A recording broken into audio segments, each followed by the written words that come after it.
Bonjour, bonsoir, chers toutes, chers tous. Heureux de vous retrouver dans cette nouvelle capsule.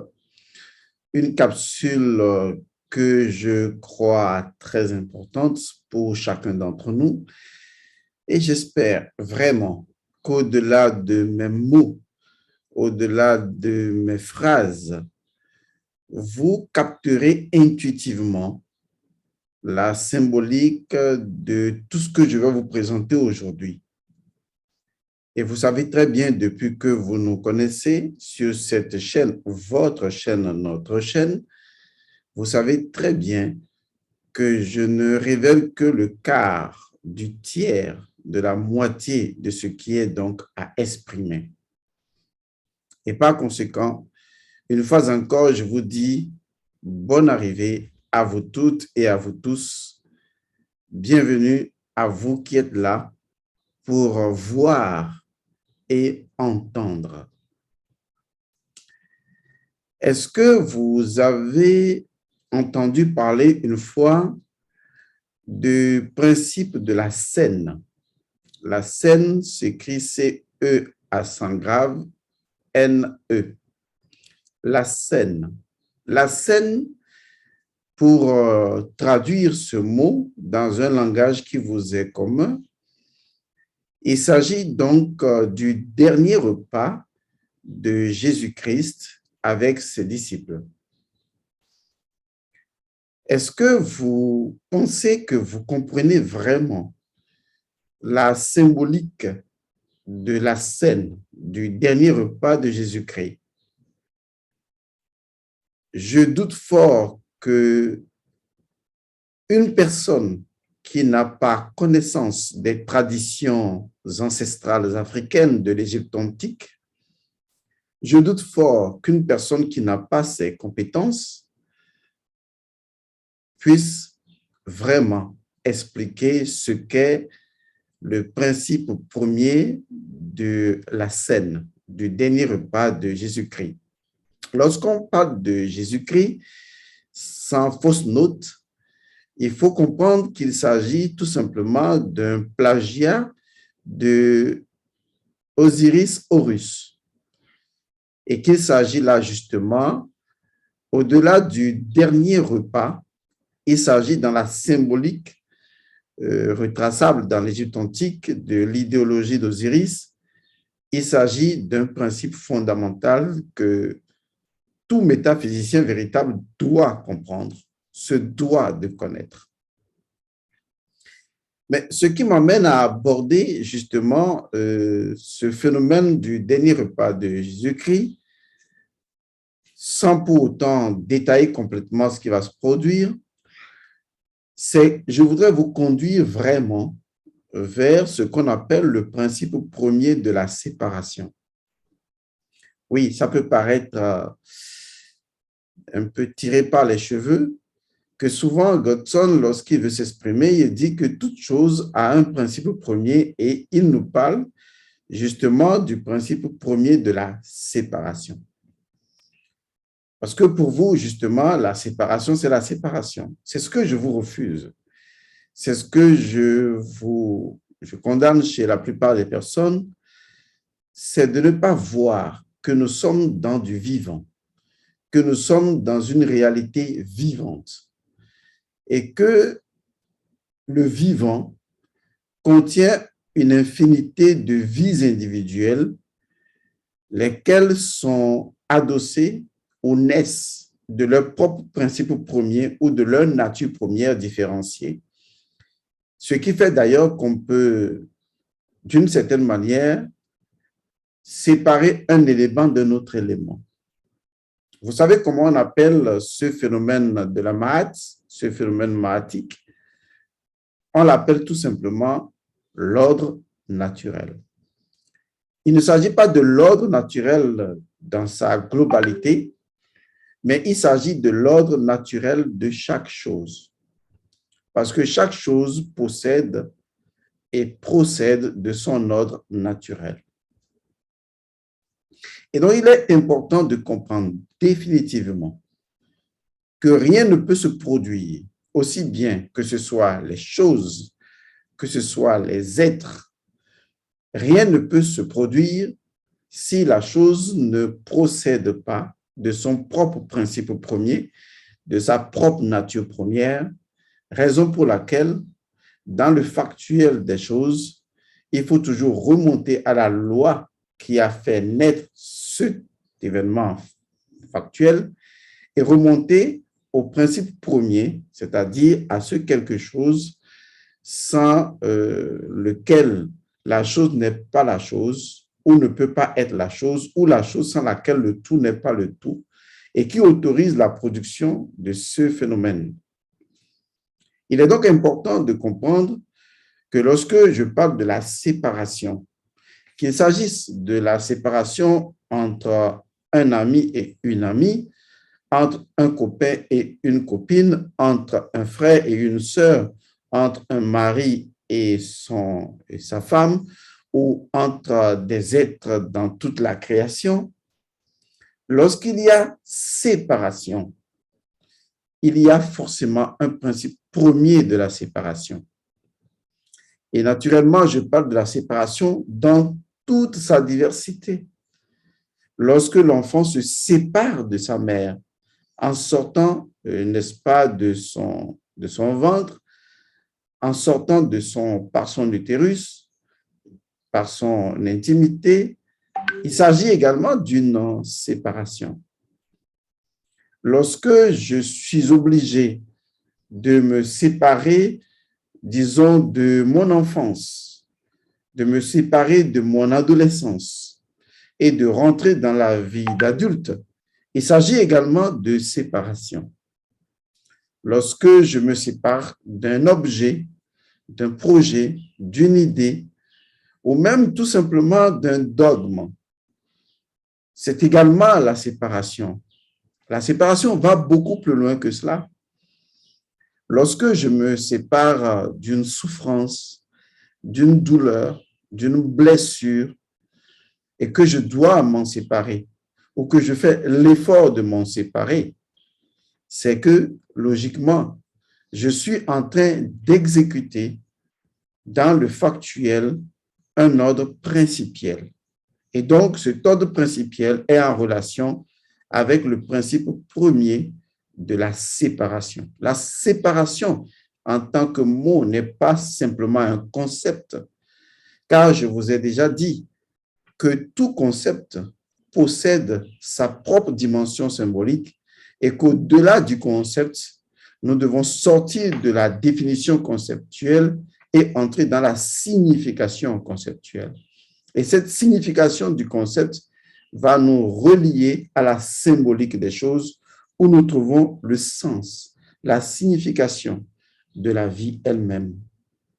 Car après tout, quoi qu'on dise, n'est-ce pas la vie qui joue à ces différentes scènes sur l'échiquier de sa propre plateforme personnelle et que nous sommes simplement des acteurs individuels, séquentiels et certainement différenciés à divers niveaux qu'on nous appelle êtres humains, qu'on nous appelle étoiles, qu'on nous appelle plantes, qu'on nous appelle énergie, qu'on nous appelle grains de sable, qu'on nous appelle feuilles, qu'on nous appelle poissons, qu'on nous appelle requins, qu'on nous appelle flore, faune, quel que soit flore, faune, quel que soit ce qu'on donne de nous, n'est-ce pas autant de manifestations de cette plateforme, la vie? Est-ce que ce n'est vraiment pas cela? Et que quelque part, les manifestations illimitées et infinies de la vie sont une initiation de la vie à divers niveaux à travers des principes premiers qui sont propres à la vie et qui différencient à travers les mouvements de vie des séquences de vie que nous appelons tout simplement des vibrations. Et donc, chaque individu est une fréquence vibratoire. Chaque chose est une fréquence vibratoire et chaque situation est une fréquence vibratoire qui est initiée par sa propre vibration première. Je l'ai dit de mille et une façons pour que vous commencez à intuitionner les choses et à commencer à comprendre quelque chose de plus profond que ce qui vous a été enseigné. Et donc, quand je parle justement, vous commencez à vous poser la question de savoir, oui, c'est vrai, quelle est la relation avec la scène ou le dernier repas de Jésus? Parce que justement, c'est le dernier repas de Jésus, selon ce que disent les évangiles. Il s'agit donc d'un repas de séparation. Il s'agit également de séparation. Il s'agit de ce que je pourrais appeler de façon plus profonde, si vous voulez, de partage. Car en réalité, ce dernier repas de Jésus-Christ était en fait un partage, une séparation. Et lorsqu'on pense à ce phénomène de la scène, on pense automatiquement, pour ceux qui comprennent les principes premiers derrière ce plagiat, on pense directement à Osiris et à quelque chose qui, d'une certaine manière, typifie Osiris et qui représente la lumière, puisque le nombre 14 qui va donner naissance à 144 représente donc la lumière. On se réfère automatiquement au nombre 14 du dieu Osiris, qui constitue les 14 morceaux du corps d'Osiris, lesquels 14 morceaux, justement, on remarque dans le phénomène de la scène. Oui, vous me direz, mais il y a Jésus et les 12 apôtres, ils sont 13. C'est justement là que vous faites erreur, parce que vous avez mal compté. Vous savez, comme je le disais tantôt, si vous ne connaissez pas le mystère de Dieu Osiris, si vous n'avez pas cette préscience-là des choses, vous allez voir le phénomène de la scène, mais vous ne comprendrez pas. Vous ne comprendrez pas pourquoi Jésus a donné des rôles à chacun de ses disciples. Dans les évangiles, et ceci répartis dans les 4 évangiles, on retrouve des rôles attribués à des disciples au moment de la séparation. Oui, c'est très important. La séparation restitue à chaque individu son rôle. C'est important de comprendre ça. Et j'espère que vous allez comprendre. Parce que ce que je fais sur cette chaîne, c'est de vous initier à la véritable métaphysique. Le principe de la séparation, son principe premier, sa nature première, c'est de restituer les choses à leur premier rôle, à leur première nature. Et donc, ce qui va se passer au moment de ce partage et donc de cette séparation, eh bien, on va voir que chacun retourne à son rôle premier. Je vous donne quelques exemples. On verra au cours du phénomène de la scène, puisque tout n'a pas été rapporté concernant le dernier repas de Jésus-Christ, et les archives que nous avons disent beaucoup plus que ce que les évangiles disent, mais je ne vais pas aller au-delà de ce que les évangiles disent. Je vais tout simplement vous dire ceci. Lorsque Jésus, dans le phénomène de la scène et dans le principe premier de la séparation, énonce ceci. Parmi vous, il y a un qui va me trahir. Et les disciples, choqués, déjà vous voyez derrière moi cette image peinte par Léonard de Vinci, c'est la question, enfin, ce que la déclaration de Jésus qui a suscité autant d'événements au niveau des disciples, chacun au niveau des apôtres, je vais dire, chacun se disant, mais qui va trahir, qui va faire ceci. Et donc, logiquement, lorsque vous regardez le phénomène de la scène, vous vous rendez compte qu'il y a une situation de trouble. Et Jésus de dire, parce que chacun des disciples disait, oui, maître, dis-nous qui va te trahir, etc. Et lui de répondre, c'est celui à qui je donnerai ce morceau trempé, c'est-à-dire, puisqu'il était en train de faire la célébration, n'est-ce pas, du vin et du pain, c'est celui à qui je donnerai ce morceau de pain trempé dans du vin, c'est celui-là qui me trahira. Et dans l'évangile de Saint Jean, il y a une phrase assez précise qui vient donc de Jésus qui dit à Judas, en lui remettant donc ce morceau, il dit, ce que tu as à faire, fais-le vite. Et Saint Jean continue à dire, mais personne n'a compris ce que Jésus voulait dire. Parce que les gens se demandaient, mais est-ce que parce que c'est Judas qui tient la bourse et il lui a dit, va acheter des choses? Et donc, en fait, Saint Jean, de façon volontaire, a montré qu'en réalité, eh bien, les disciples ne savaient pas de quoi il était question. Et ceci a une valeur métaphysique incroyable, en ce sens que lorsqu'on retourne chaque principe à sa nature première, chaque principe est dans son rôle isolé de tous les autres principes. Mais dans le même phénomène de la scène, Jésus va s'adresser à Pierre, qui, en voulant faire un peu trop de zèle, Jésus lui dit, le coq n'aura pas chanté une fois que tu m'aurais déjà trahi 3 fois. Et donc, en réalité, dans ce dispositif spirituel, dans cette cinématique spirituelle, Jésus attribuait également un rôle à Saint-Pierre. Seulement que ceux qui n'ont pas étudié la métaphysique vont dire, oui, il a annoncé que Pierre le trahira. Et donc, Pierre l'a trahi, enfin, Pierre le reniera, ce n'est pas la même chose, que Pierre le reniera et que Pierre va le renier 3 fois. Mais personne ne comprendrait qu'en fait, c'est le rôle qui a été attribué à Saint-Pierre, à savoir renier Jésus-Christ.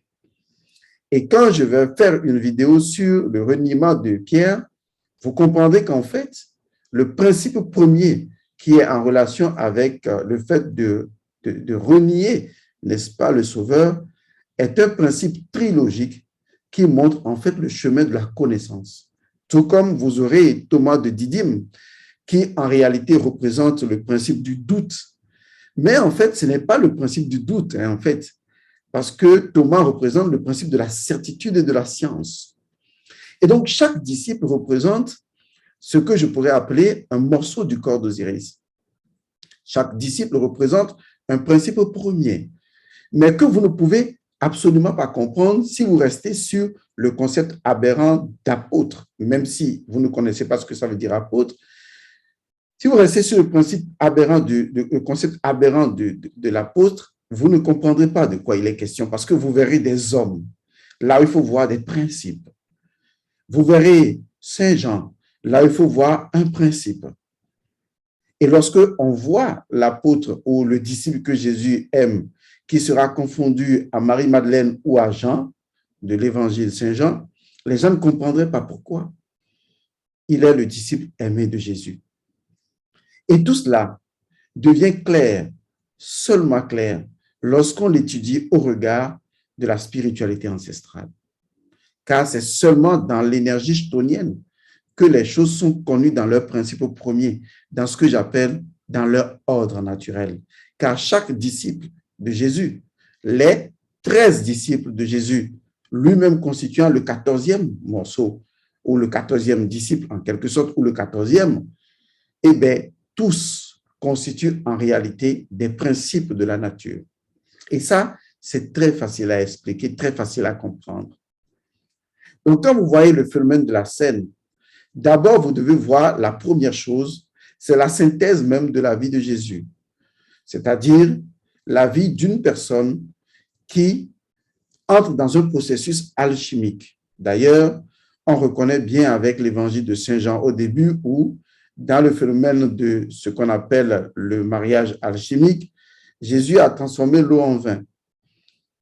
Mais dans le phénomène de la scène, le dernier repas, il a transformé le vin en son sang. Et donc, il y a toujours une alchimie spirituelle. Et donc, c'est tout un enseignement qui intègre un ensemble de principes, au total 14 principes, pour produire l'alchimie spirituelle. Une alchimie qui ne se fera jamais sans un élément fondamental.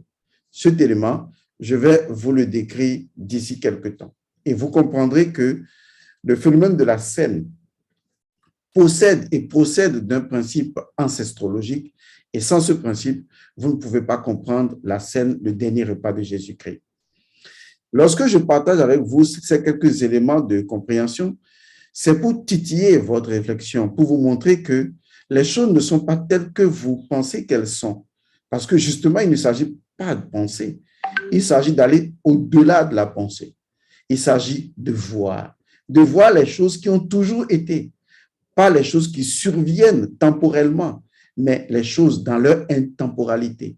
C'est-à-dire d'accéder à ce champ de conscience de la permanence des choses avant que la manifestation ne reflète une dimension temporaire de cette intemporalité. Car les disciples de Jésus ont toujours été des principes primordiaux de la nature avant que Jésus ne les représente sous des noms d'individus qui se retrouvent au niveau de la table avec lui, la table de l'alchimie spirituelle, où il y a transformation et ensuite, au-delà de la transformation, où des éléments féminins et masculins ont été mis ensemble, il y a la naissance, c'est-à-dire la redistribution des rôles par le partage. Car le partage, la séparation, permet de rendre à chaque personne, de restituer à chaque principe sa nature première. Et ça, c'est fondamental. Nous sommes tous nés de l'unité. Et lorsque nous sommes nés de l'unité, chaque individualité ou chaque différencié de l'unité est un ordre premier. Je suis différent d'un arbre, tout comme je suis différent de vous. Je suis unique. L'arbre est unique. Vous êtes unique. Chacun d'entre vous est unique. Il n'y a pas de vous dans l'univers parce qu'il n'y a pas deux principes de vous dans le tout. Vous êtes unique en votre genre. Et ça démontre d'une certaine manière que nous sommes tous issus de cette séparation du tout. Le tout nous a séparés de son unité, où nous sommes devenus le multiple. Et ça, déjà, c'est ce qui se produit lorsque on veut restituer les choses à leur ordre premier, à leur nature première. Et donc, le principe premier de la séparation et de la séparativité, il faut connaître ça. Ce n'est pas la souffrance telle que les hommes vivent cela. Parce que les hommes, lorsque vous leur parlez de séparation, les hommes souffrent. Les hommes expérimentent la douleur. La douleur encore acceptable, mais pas la souffrance. Parce qu'on n'a pas appris aux gens, on n'a pas appris aux hommes à aimer la séparation. Oui, vous devez aimer la séparation. Parce que la séparation est plus que la séparation. La séparation possède son principe premier qui permet de restituer à chaque être différencié sa nature première, son ordre premier, son rôle premier. Sans séparation, sans différenciation, il ne peut y avoir de l'ordre naturel de chaque individualité. Car chaque individualité doit être restituée à lui-même dans son propre rôle. C'est ce que permet de faire la séparation. Et plus que jamais, je vais vous le dire, il y a des moments où la séparation est indispensable, incontournable, voire nécessaire. La séparation est sine qua non. Des fois, lorsqu'il y a trop de mélange d'énergie ou des entremêlements d'énergie ou des confusions énergétiques, à un moment donné, il faut prendre du recul. Il faut initier la séparation. Appelez cela la rupture dans une relation amoureuse ou dans ce que vous voulez.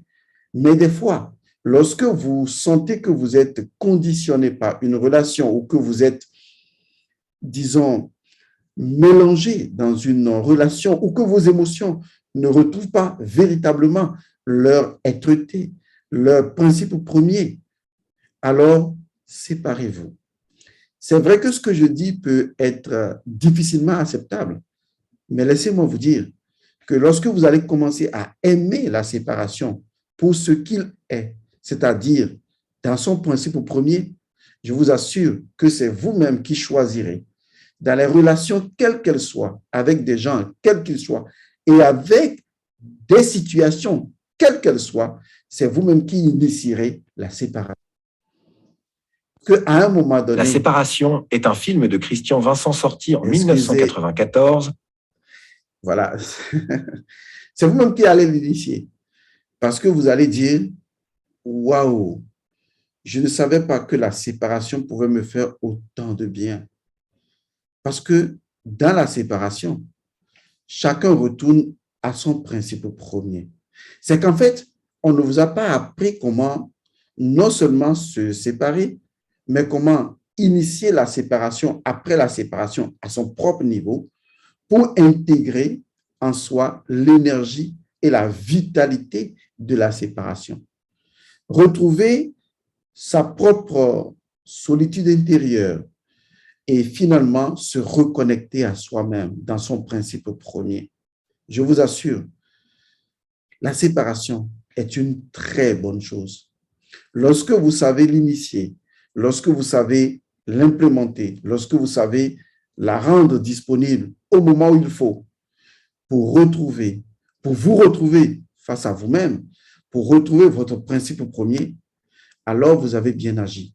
Vous avez tout simplement compris que la séparation n'amène pas la souffrance, mais que la séparation, quelle que soit la douleur qu'elle initie, sans la souffrance bien sûr, quelle que soit la douleur qu'elle initie, elle permet à une personne de retourner à son rôle premier, à sa nature première, parce qu'il y a eu confusion énergétique.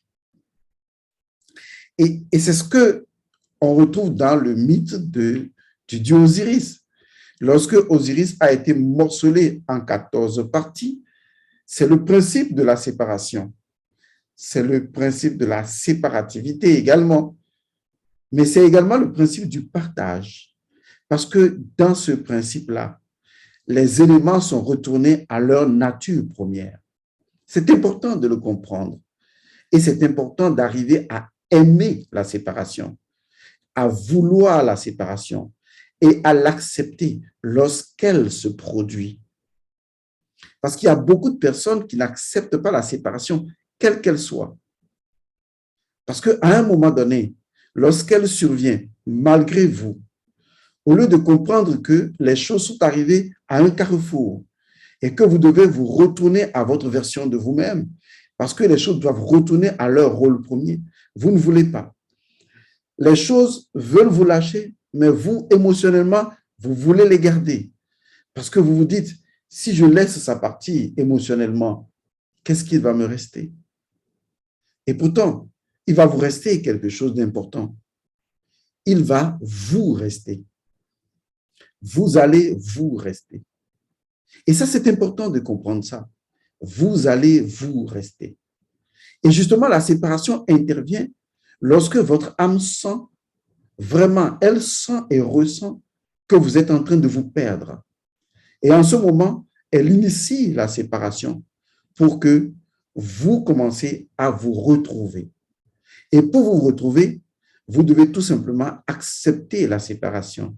Vous devez lâcher prise sur les situations de besoin qui vous font croire que vous ne devez pas accepter la séparation. Vous devez arriver à la conclusion finale que, en fait, vous n'avez plus besoin de cette situation, que vous n'avez plus besoin de cette chose, que vous n'en avez plus du tout besoin. Qu'en fait, ce n'est pas la chose qui vous avait pris en otage, mais c'est vous qui avez pris en otage la chose, comme une façon de vous sentir, vous, à travers la chose, pensant que si la chose partait, c'est une partie de vous qui partait et que vous n'existeriez plus. C'est une pure illusion. C'est une illusion que créent les situations de survie, car les choses ne sont que dans la survie et vous, vous êtes dans la vie. Si vous apprenez à laisser les choses partir, à leur dire enfin, quelle qu'elle soit, homme, situation ou chose, à leur dire au plus profond de vous, après avoir inspiré plusieurs fois, quand vous imaginez la situation et vous dites, toi, je réalise que depuis un bon moment, j'ai toujours cherché des justifications pour te faire exister à travers mon énergie. Il y a longtemps que tu m'as laissé tomber, mais il y a longtemps que je refuse de te laisser partir. Je refuse de laisser partir ces souvenirs, certaines émotions, certaines situations qui sont restées dans ma mémoire. Je refuse de les laisser partir parce que je croyais que j'en avais besoin, parce que je survivais à travers elles. Maintenant, je pense que, en toute sincérité, je peux vivre sans ces choses. J'accepte ici et maintenant de vous laisser partir, simplement parce que c'est vrai, j'ai appris à travers vous, mais maintenant, je n'ai vraiment plus besoin de vous. C'est la chose la plus importante à faire. Dire à une situation que vous n'avez plus besoin d'elle. Car c'est justement à travers ce besoin que la dépendance s'est créée. Et à un moment donné, vous ne faites plus la différence entre la dépendance, qui est une simple survie, et la vie elle-même. Et lorsque vous commencez à comprendre que, même sans dépendre de ces émotions, vous pouvez vivre, alors vous dites simplement à cette dépendance, ça va, j'ai compris, je n'ai plus besoin de toi, je n'ai plus besoin de vous. C'est une impérience, pour ne pas dire une expérience intérieure que vous devez réaliser. Parce qu'il y a tellement de personnes qui sont accrochées à leur souffrance, qui sont accrochées à leur douleur, qui sont accrochées au passé et qui survivent à travers le passé et qui ne vivent plus. Je considère que ces gens ne vivent pas, ils survivent. À la limite, ils sont vécus, mais ils ne vivent plus.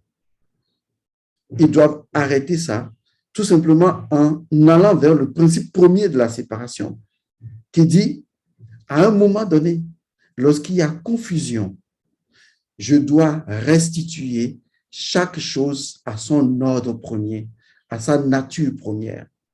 Et le principe de la séparation, c'est de retourner les choses à leur ordre premier. Et si vous refusez la séparation, c'est que vous refusez simplement de retourner les choses à leur nature première. C'est la raison pour laquelle le phénomène de la scène de Jésus-Christ est important, en nous rappelant bien sûr qu'il s'agit du plagiat de l'événement de Osiris-Horus, qui montre tout simplement le principe de la séparation, le principe du partage. Car lorsqu'on partage les choses, on les sépare, on les retourne à leur nature première. Car autant que vous pouvez diviser les choses, vous ne pouvez pas diviser leur principe premier. Et leur principe premier est en quelque sorte la dernière frontière au-delà de laquelle aucune chose ne peut être partagée. Et c'est en fait le partage ultime, puisque c'est le principe premier qui exprime la différenciation des choses à partir de la source. Car les choses sont différenciées de la source, mais à partir de leur principe premier à chaque chose. C'est tellement profond que dans notre vie au quotidien, nous devons pouvoir nous restaurer nous-mêmes en nous posant les bonnes questions. Au lieu de rester dans pourquoi est-ce que je souffre? Pourquoi est-ce que cette séparation m'arrive? Pourquoi est-ce que les choses m'abandonnent? Ou pourquoi est-ce que la question devrait être, mais est-ce que quelque part je ne refuse pas que les choses soient ce qu'elles ont toujours été? Et qu'en fait, c'est simplement en acceptant que les choses soient ce qu'elles sont originellement que je rentre dans un processus d'alchimisation de moi-même, que je mette en place le phénomène de la scène, du dernier repas. Car en réalité, je suis le Christ de mon univers avec mes principes qui sont autour de la table. Et nous sommes au total 14 personnalités mystiques. Comme je le disais au début, les gens me diront, oui, ils ne sont pas 14, ils sont 13. Mais il y a une chose que vous devez comprendre. Il y a eu effectivement 14 morceaux du corps d'Osiris. Il y a un morceau qui n'a pas été retrouvé. Il y a quelque chose d'invisible qui s'ajoute au visible, quelque chose qui est là, sans être là, et qui est l'élément fondateur même de toute la scène, tout comme le phallus disparu d'Osiris est l'élément fondateur de Osiris lui-même et représente le phénomène même de la scène. Quelque chose de formidable, quelque chose qui initie la vie, quelque chose dont la représentativité ne se fait pas prier sous la forme du pain et du vin, qui est une personnalité mystique à travers l'histoire de l'ésotérisme spirituel. Il y a tellement de choses à voir et non à regarder, tellement de choses à entendre et non à écouter. Et c'est là qu'on s'éveille à la vérité qui, en fait, transcende la réalité. Car beaucoup de personnes confondent encore la réalité et la vérité. Ce monde est toujours réel et sera réel, à jamais réel. Et la réalité est une représentativité. Et la réalité ne sera jamais la vérité. La réalité sera tout simplement une ombre de la vérité, une ombre à travers laquelle nous devons passer pour rejoindre la vérité. La réalité sera toujours une représentation de la vérité. La réalité sera toujours une dimension représentative, un symbole de la vérité. Et si tant est que nous sommes en mesure de comprendre l'énergie de la réalité qui nous remonte à la vérité, nous pourrons vivre dans un monde réel en étant vrai. Je sais. Vous voyez, la spiritualité, c'est nous, c'est vous, c'est moi, c'est tout ce qui nous entoure. J'ai toujours adoré le phénomène de la scène. J'ai toujours aimé ce principe, non seulement de la séparation, du partage, mais également un principe de la véritable réconciliation entre les forces dynamiques de notre propre univers. Car c'est seulement lorsque les choses sont restituées à leur nature première qu'elles sont purifiées, qu'elles sont équilibrées et que, en fait, elles peuvent être harmonisées. C'est une nouvelle page de l'histoire qui commence pour chacun d'entre nous, qui commence pour vous, qui commence pour moi, qui commence pour toute la création. Le phénomène de la scène n'est pas un phénomène temporel, c'est un phénomène intemporel. Au-delà des formes que représentent Jésus et les apôtres, ce sont des principes éternels de la vie qui se mettent en scène et qui veulent que vous puissiez les lire et que vous organisez votre propre scène intérieure, cette cinématique alchimique qui vous permet de restaurer votre propre dimension jusqu'à la source. Je sais que quelque chose en vous est en train de bouger, quelque chose en vous est en train de dire « Waouh, est-ce que j'avais compris ça ?» Ne vous en faites pas. Petit à petit, nous construirons notre nid ensemble. Comme l'oiseau sait si bien le faire, chacun d'entre vous pourra le faire. La question la plus simple, c'est que dans le phénomène de la scène de Jésus-Christ, qu'est-ce que les disciples et Jésus consomment vraiment? Qu'est-ce qu'ils consomment? C'est important de savoir ce qu'ils consomment. Et surtout, c'est important de faire l'historique de ce qu'ils consomment. Car l'histoire de la Bible, si c'est elle que nous prenons comme témoin de ce que nous sommes en train de dire, l'histoire de la Bible est assez étonnante, surtout lorsqu'elle révèle des histoires de la vigne, du vigneron, lorsqu'elle révèle l'histoire du vin avec Noé qui s'est saoulé, lorsqu'elle révèle l'histoire de l'eau changée en vin, toujours le vin. Et le vin qui, in fine, va devenir tout simplement du sang. Est-ce que là, il n'y a pas matière à réflexion? Le sang, encore le sang. Pour finir, j'avais dit qu'il y a une chose que j'aimerais vous dire qui se retrouve au cœur de la scène. Même si je ne voulais pas expliquer, j'ai voulu, de façon abracadabranteske, éprouver votre esprit pour que vous réfléchissiez par vous-même. Mais il y a une dernière chose que je vais vous dire, le principe ancestrologique en relation avec le phénomène de la scène. Oui, je sais que vous avez envie de l'entendre. Laissez-moi vous donner un aperçu de la chose. Il y a une phrase magistrale, une phrase passée souvent inaperçue, une phrase invisibilisée lorsque les gens expliquent le phénomène de la scène. Mais justement, c'est la non-importance de cette phrase qui fait la totalité même du phénomène de la scène en termes du sang et de son principe ancestrologique. Voilà ce que Jésus, l'hypothétique Jésus-Christ, dit à ses disciples. Vous ferez ceci en mémoire de moi. Waouh, c'est incroyable. Alors, laissez-moi vous poser questionnologiquement cette question. Qu'est-ce que la mémoire? Oui, je comprends. Vous voyez, je peux vous amener suffisamment loin. Qu'est-ce que la mémoire? Est-ce que vous vous êtes jamais posé la question, qu'est-ce que la mémoire? Et quand je parle de qu'est-ce que la mémoire, je ne parle pas de la définition de la mémoire, parce que vous n'avez qu'à taper ça sur Google et puis vous allez le trouver. Je vous parle de la signification de la mémoire. Je vous parle du principe premier de la mémoire. Est-ce que vous y avez jamais pensé? Le principe, oui, il y a un principe premier pour tout. Et c'est ça la vérité. Est-ce que vous connaissez le principe premier de la mémoire? Oui, vous le chantez tout le temps. La mémoire, mémoire de mes ancêtres, mémoire de moi-même, j'ai la mémoire, mémoire de... Et l'autre qui le dit, vous ferez ceci en mémoire de moi. Est-ce que vous savez vraiment ce qu'est la mémoire? Quel est le principe premier de la mémoire? Le jour où vous trouverez le principe premier de la mémoire, vous comprendrez que la mémoire est en relation non seulement avec le sang, mais avec un principe ancestrologique fondateur de la mémoire. Et que on ne peut absolument pas, jamais dissocier la mémoire de ceux qui nous ont précédés. On ne peut pas dissocier la dimension symbolique de la mémoire de ceux qui constituent nos ancêtres.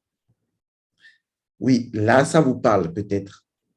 Et vous vous demandez, oui, comment on peut savoir ça? Je laisse votre esprit deviner les choses.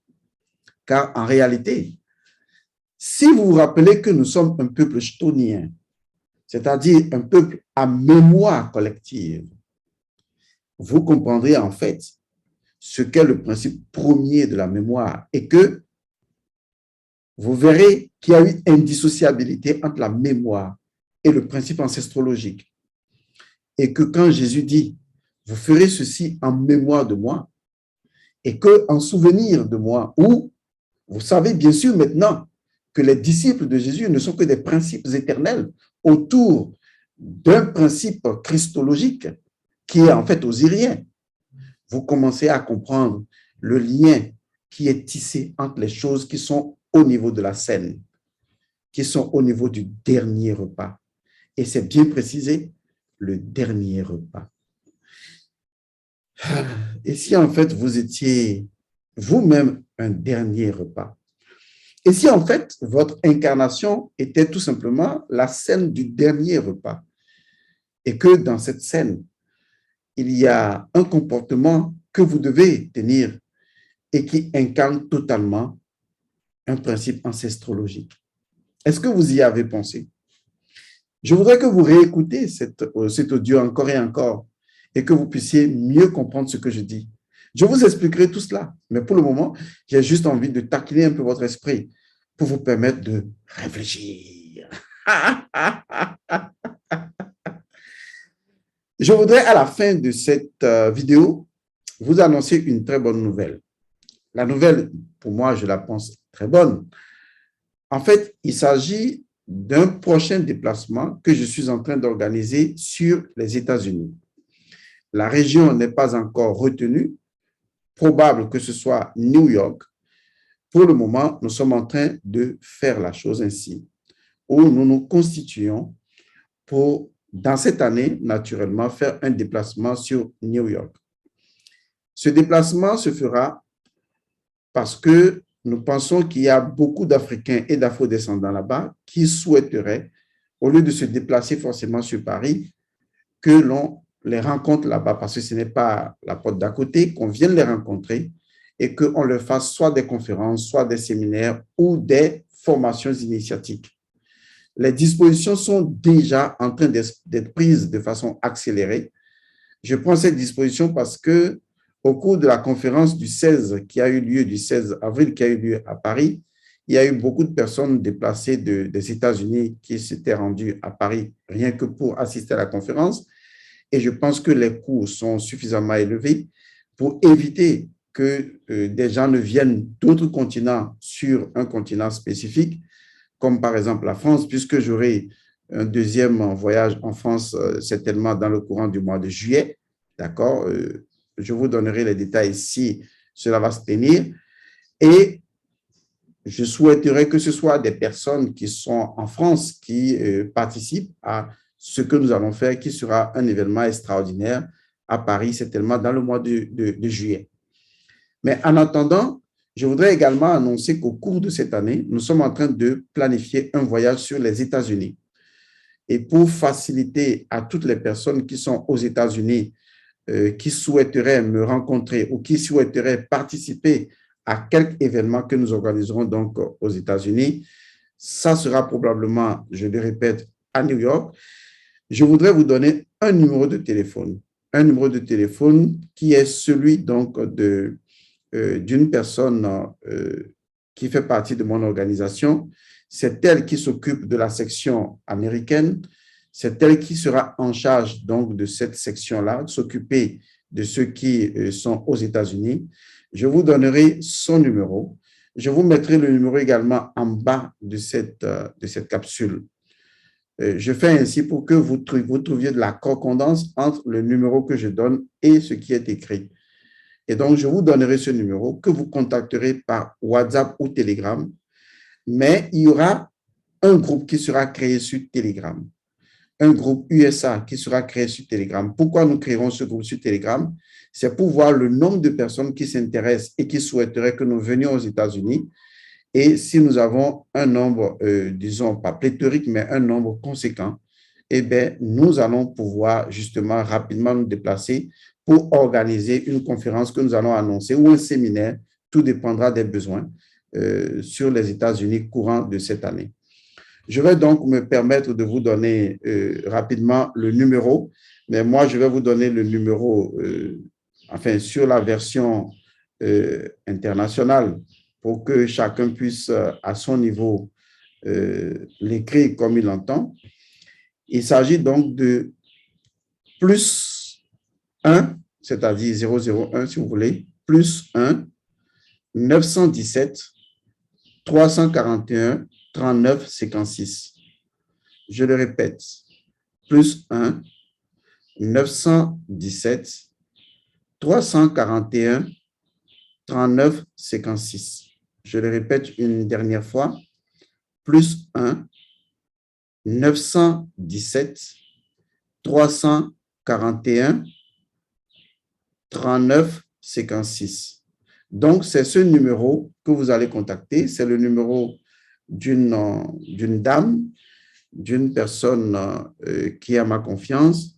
Elle s'appelle donc Enyonam et c'est elle qui vous recevra sur la communication. Vous écrirez en WhatsApp ou en Telegram, mais un groupe sera créé, un groupe USA sera créé donc sur Telegram dans lequel on vous mettra. En vous mettant dans ce groupe, vous n'avez rien à payer, c'est juste pour faire la liste des personnes qui sont aux États-Unis, qui s'intéressent à ce que nous faisons, afin d'évaluer, de dire, OK, ce nombre est conséquent, nous pouvons investir et nous déplacer et venir organiser des rituels, des séminaires et tout pour vous là-bas. Et quand nous l'annoncerons, peut-être de bouche à oreille, d'autres personnes se joindraient, mais on aurait déjà, disons, un nombre connu qui nous inspirerait pour nous déplacer justement sur New York. Je fais cette vidéo et je précise parce que beaucoup de personnes des États-Unis ont demandé et il y en a des gens qui ont quitté les États-Unis pour venir à Lomé me voir. Je leur ai toujours dit que c'est un peu trop coûteux. Il faut tout simplement trouver une façon d'organiser la chose. Car si je demande à beaucoup de personnes de quitter les États-Unis de venir me voir au Togo, ce serait coûteux. Alors que si c'est moi seul qui me déplace pour aller là-bas, eh bien, ce serait moins coûteux pour tout le monde. Et il suffit de nous entendre pour voir comment organiser cela. Et je crois que ce sera parfaitement faisable. Donc, ne vous en faites pas. Je vous répète une dernière fois le numéro que je suis en train de regarder. Plus 1 917 341 39 56. Plus 1 917 341 39 56. C'est le numéro de Madame Enyonam. C'est elle qui va vous recevoir et va vous permettre de comprendre ce que nous sommes en train de mettre en place. Et une fois que vous faites partie de ce groupe, je serai également dans ce groupe. Nous allons échanger avec vous, organiser ma venue sur les États-Unis et chacun pourra participer à un séminaire autant que faire se peut. Voilà. J'espère que j'ai fait déjà cela. La prochaine étape sera donc la Suisse également, puisque les demandes sont là-bas, et le Canada. Je vais prendre les dispositions à cet effet d'ici la semaine prochaine et j'espère que nous aurons des groupes un peu partout et ce sera certainement à moi d'organiser des activités à ces différents niveaux. Je crois que tout a été dit. J'ai fait une capsule pour vous pousser à la réflexion, pour vous permettre de commencer à réfléchir par vous-même parce que nous ne sommes pas sur une chaîne de dogme, nous sommes sur une chaîne de connaissances et je vous laisse aller à la recherche de cette connaissance. De toute façon, la connaissance de ce que vous connaîtrez de ce principe premier ne sera pas différent de ce que je connais également, puisqu'il ne s'agit pas ici de point de vue, il s'agit de comprendre la nature d'une chose telle qu'elle est et non telle que nous voulions qu'elle soit. Et les choses correspondent donc à un principe universel. Des fois, quand je regarde des gens me dire, oui, on a lu le livre de Job, par exemple, ou on a lu dans Genèse 6, où on dit, oui, et pendant que les hommes devenaient nombreux sur la terre, les fils de Dieu ont commencé à être intéressés par les filles des hommes et ont pris pour épouse celle qui leur plut. Et que c'est ainsi que le déluge est arrivé. Des fois, je rigole beaucoup parce que les gens ne comprennent pas que les mythes, les mythologies sont les éléments fondateurs de la vérité qui transcendent la réalité qu'exposent les mythes. Et que ce qu'on expose sur les mythes et mythologies ne sont absolument pas vrais, mais que ce sont des choses réelles qui cachent des principes premiers de comment la création et la vie fonctionnent. Mais si vous ne transcendez pas les formes pour aller dans les principes premiers des choses, vous ne connaîtrez jamais. Car qu'est-ce que la connaissance? Si ce n'est l'accès aux principes premiers des choses, en passant par votre propre principe premier. C'est ce qu'on appelle la connaissance de soi. J'espère vous avoir été utile et j'espère que ce partage vous aidera. J'espère également que vous apprendrez à aimer vraiment la séparation. Et des fois, à décider vous-même d'une séparation parce que vous comprenez maintenant que lorsque les choses ne sont plus comme elles devraient être, la seule attitude possible, c'est de restituer les choses à leur nature première, à leur ordre naturel, c'est-à-dire à leur pureté naturelle, à leur innocence première, et ainsi de reprendre une nouvelle cohabitation avec les choses. Et donc, la séparation consiste à restituer aux choses leur nature première. Et ça, c'est l'ordre naturel qui l'exige. Et la séparation fait partie de l'ordre naturel. Lorsque vous perdez un parent, il retourne à sa nature première. Vous le restituez à ce qu'il a été avant de venir vers vous. Et ça également peut rendre douloureux un certain nombre de situations. Mais après tout, est-ce qu'il n'y a pas un principe premier qui nous permet de comprendre que la séparation restitue aux choses leur rôle premier, leur nature première, et que nous devons respecter cela, que nous devons l'aimer et que nous devons vraiment l'accepter. Alors, restituez à vos souffrances et à vos douleurs leur nature première. Dites-leur, je n'ai plus besoin de vous, je n'ai plus besoin de survivre à travers vous, je veux vivre, je veux être heureux. Voilà, c'est tout. Je vous remercie et je vous dis à bientôt.